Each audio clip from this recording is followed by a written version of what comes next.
wings. For chameleons to change color. Give them time. They're only human.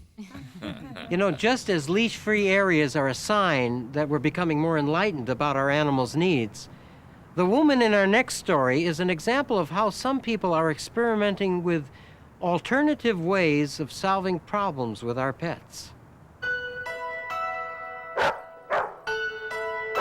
Kudo had an issue. His bark was worse than, well, just about anything, because it went on and on and on. And the cause of this all-too-common behavior was a mystery, until Samantha Khury stepped in. Because you know, when you bark, you can't hear where they are. So let's listen together. Well, I call myself an animal therapist.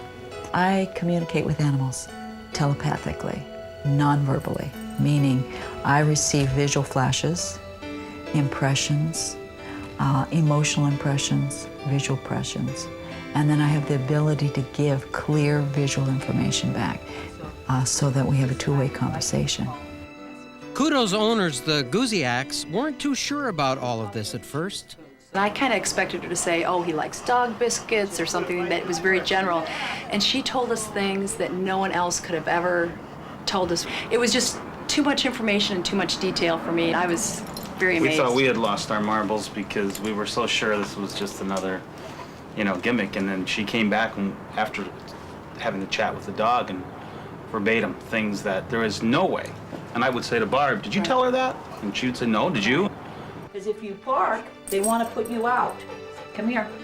Because if you're barking, they'll put you out or push you away. Her theory, animals think in pictures, and they can read the pictures that we send them. Samantha's approach is to visualize what she wants the animal to do, picturing the positive action rather than the negative. Then she discerns the animal's reaction to her advice. First off, you want to mention that he really is proud that he's cut down his barking a little bit. He's very proud of that. This is a big issue for this dog. After the session, she counsels the owners on how to project the positive mental directive to their pet. Another thing that Kudo told Samantha is that he's trying to protect us. She said to Kudo, how can you hear the intruders or any problems outside if you're barking? Right. So we tell him that when he starts barking, we say, Kudo, how will we know if there's trouble outside? And then that seems to work. He'll Right, silence. that works the best. Yeah. It's amazing. For me, my job is first to convince the individuals how much information an animal knows and to help that animal make the changes that are possible regarding their behavior. Many times people bring their animals and their either behavior has gotten terrible, they've gone through all kinds of training, and nothing's working. And their option is either to euthanize because it's too aggressive or to give the animal up. Samantha feels people abandon their pets and have them euthanized too freely. And this could be greatly reduced or even eliminated if people just tried to listen to their animals and their own hearts a little more carefully.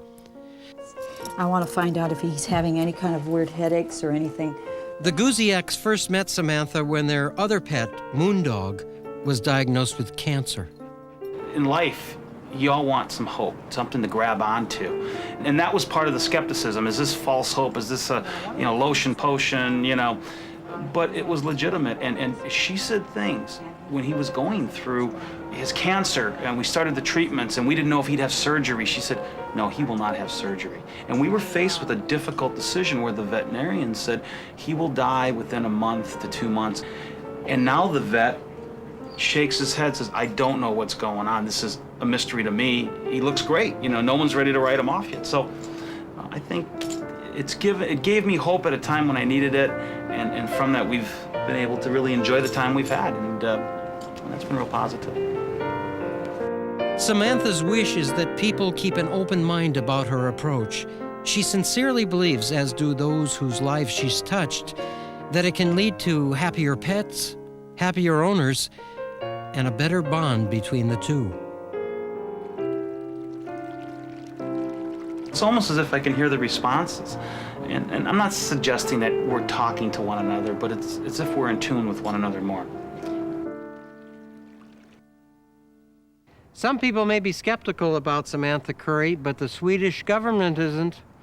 They've granted her land for building a new school, the first ever dedicated to the study of interspecies communications.